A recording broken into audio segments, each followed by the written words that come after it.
In today's video, we're going to explore how you can navigate yourself through any type of market, especially a stock market crash, which I believe is likely to come this year. We're going to discuss the reasons why I believe that and what you can do.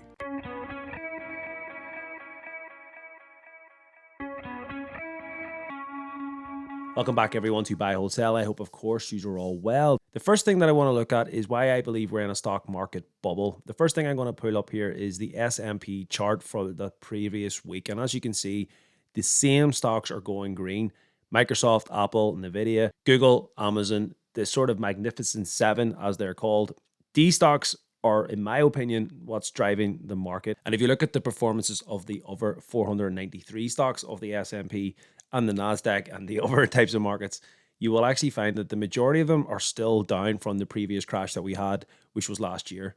That bear market ripped a lot of stocks down and they just have not recovered. Now, we've seen since about October, November time, a nice push. The majority of these stocks were rallying. However, they've all been pulling back since about Christmas. For example, one of the stocks that I'm invested in is Teladoc. Now, Teladoc is actually pushed, as I said, from about November time, we've seen a rally, and this is coincides with the S&P. So as you can see, 41%, lovely jubbly. Unfortunately, then we have seen this fall down. And another stock that's popular is Roku, and we can see similar pattern, rallied right up, started to dip a bit earlier in sort of the end of December, and we've seen a 72% rise, but we've seen it fall again. Similar type pattern on the Airbnb. We've seen it rise up to 27%, and then we've seen it sell off, and it's trying its best to go. It actually looks like it's touched the 200-day moving average and bounced. Etsy, without looking at it, you can see similar pattern, up and down. Square, up and down. Nike, exact same, up and down. And even the Bank of America, up and down. And even with the great Bitcoin rally that we have seen the likes of Coinbase go right up from around that end of October to the end of December, and we've seen it fall down significantly since then, and we've seen about a 34% drop. Ford follow a similar suit. So what I'm trying to say here is that it feels like the stock market is pulling back, but the Magnificent Seven is pulling it up. Now, if we actually look at the S&P here, we can see from, again, the end of October, it's continued to rally, and we have seen it push 16%, which is actually outstanding for an index. And as of Friday, we have now broke a new all-time high, which is just crazy when you think about where we were with the stock market and how low things were. It felt like the world was ending, and it has recovered remarkably well. The AI boom is real. It's not unlike the dot-com bubble, in my opinion. There's a lot of stocks that will benefit from this, but there will be a lot of stocks that will suffer. We have websites with huge valuations like pets.com go to high valuations and then go bust. And if we look at some of the plays that are caught up in the last bubble, if you recall back to sort of 2019, the SPAC/EV bubble that was going on, if you then look at articles such as this from Investor Place and other articles, but this one came out 5 days ago, Nikola, Canoe, Rivian, Lordstown Motors, these types of stocks we're all going to be the next big thing. And it's been either a scandal, it's been a bad business model, not having enough cash, operating losses. These things are all likely to go bust. And when you look back at where we were in 2019 to where we are perhaps going to be at by the end of this year, I dare say a lot of these up and coming stocks will be bust, just like the dot-com bubble. Now, stocks are recording record highs, but things will only get harder from here, is what the Wall Street Journal is reporting. And what they're trying to say there is that the AI boom, as much as it is great for the individual stocks, Google bosses warn staff to expect further job cuts. It is going to change the landscape for jobs. Companies will start to understand that they can hire AI to do their phone answering calls, doing the warehouses, to do logistics, to do things that humans do now. They no longer need. And the best thing about AI is it doesn't take a break. It doesn't need sick pay. It doesn't need annual leave. It will work 24/7 around the clock.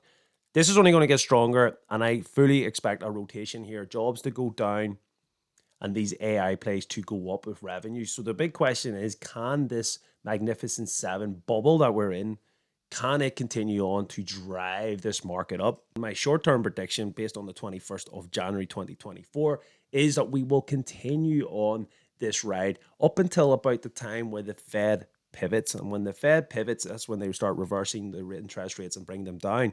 The economical data out there right now with jobs, the economy growth and the spending, it still seems strong. And even with the decline in house buying prices, we're still seeing a strong economy, but it is a lagging indicator. And once that catches up, I actually believe that this market will pull back. And that is what I am preparing for.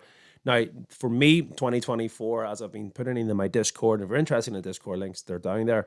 But what I've been focusing on is The long hold plays that I'm in, They're long hold plays. They're for a 2030 play. And regardless of this bear market, I'm holding long. I'm doing what Warren Buffett said. Know what you own, buy the dips and ride it until the end, and you will be handsomely rewarded. Whether that is right or wrong, only time will tell. But what you can be doing is looking at what trends are likely to come. For me, the Magnificent Seven, the AI bubble, it is a ship that I no longer want to be into. I had an ETF that I actually closed out in December that was all AI focused. It has done phenomenally well, but I am out of that play because I anticipate if there is going to be a crash, it is going to come from the likes of these Magnificent Seven, and that will pull back massively. Let's have a look at Apple stock now for a bit of technical analysis on that. And if we pull up this here, we can see Apple had actually went down and touched the 200-day moving average. When it falls below the 200-day moving average, that is a bear market. Now, I've been covering Apple on this channel for 3-4 years now, and I've always said for me to identify when a stock market crash has actually happened and completed,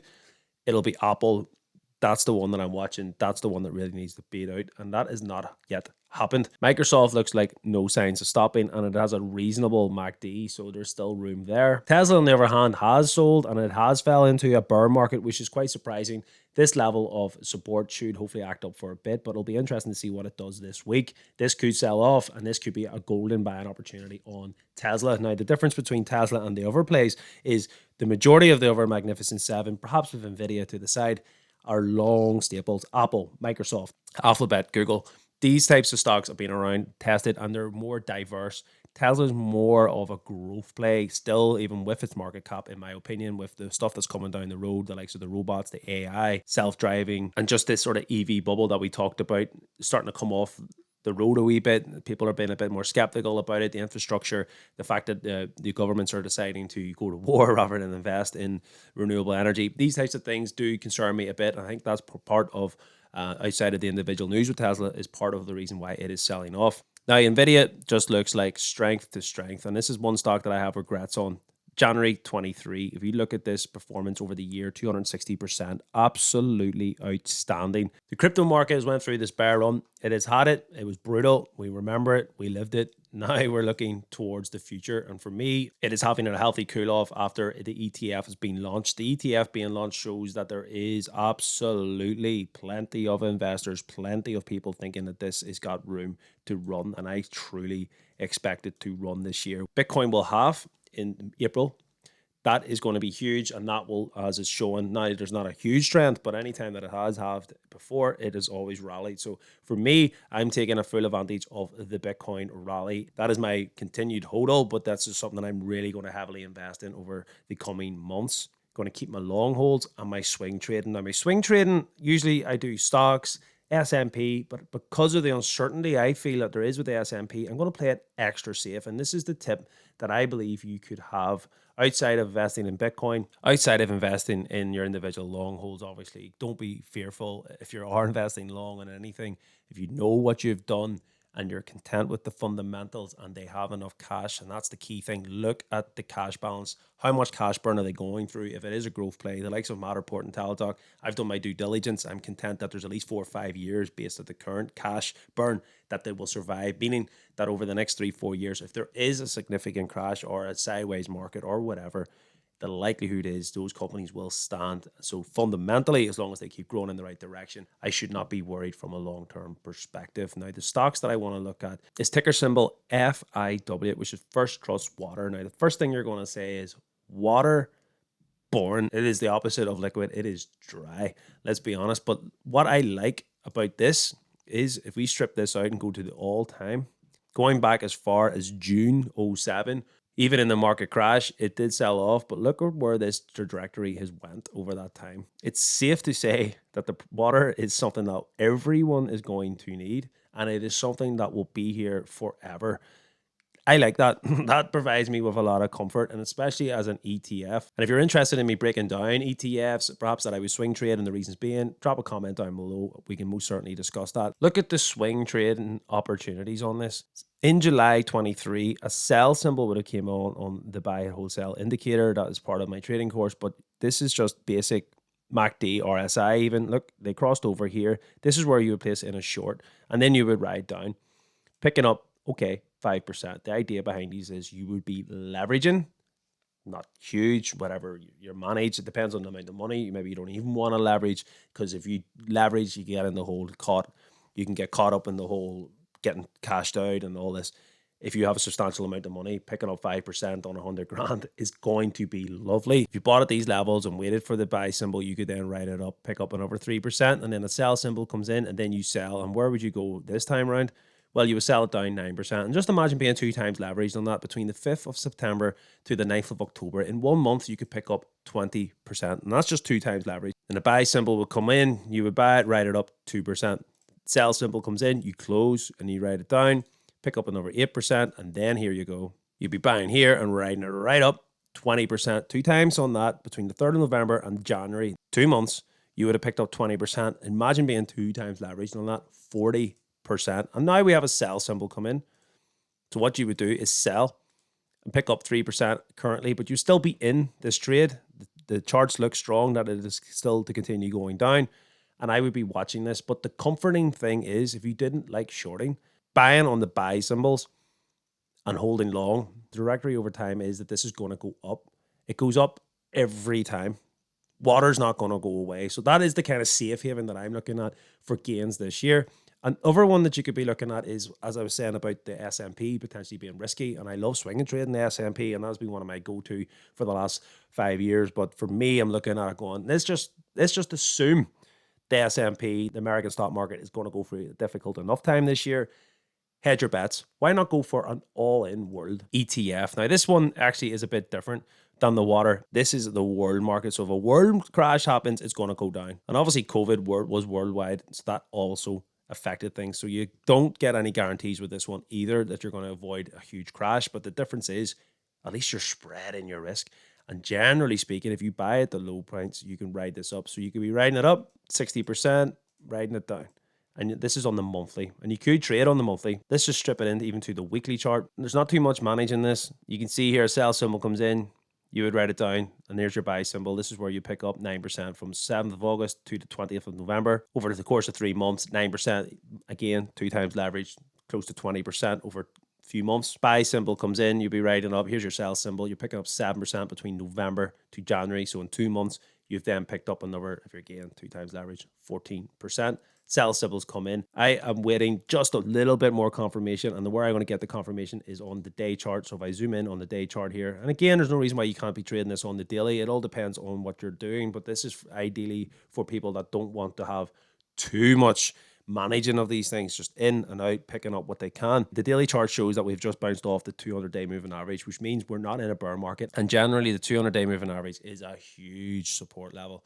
So that would kind of suggest to me that we're probably going to continue on, and that would tie in with what I believe in the S&P and just the general markets. But I believe there will be a crash coming, so I'll be watching this closely. If this becomes a buy, that's where I place in the buy, and if we fall below the 200, I'm going short on this. But these are the 2 trades. There's a few other ones which we could talk about in different videos. I'm keeping a very close eye on these, but it's not unlike Forex. Forex is another great one to be swing trading in, up and down, up and down. You just ride it. That is how I'm going to be navigating myself through this year. I think there's far too much uncertainty out there. The data just does not sit well with me. So I'm going to protect myself through my swing trading, keep investing in my long holes for 2030, as we've talked about on the channel. And the big player this year for me is heavily investing in Bitcoin, because I believe the crypto market is poised for a big return. If you've found this video informative, please like and subscribe. Please leave any comments down below, your thoughts on how you're going to tackle this year. Am I completely wrong? Is this market going to an all-time high forever, and it isn't the greatest bull run of all time? Please leave your comments. I love getting a bit of a debate. I'll see you in the Discord, and if you're interested in learning how to trade and make money, the links are down below. Hit me up. There is a discount code running right now, 50% off. If you've missed the code down below, check out the next video or DM me, and maybe, just maybe, I'll give you the discount. Thanks very much. Peace.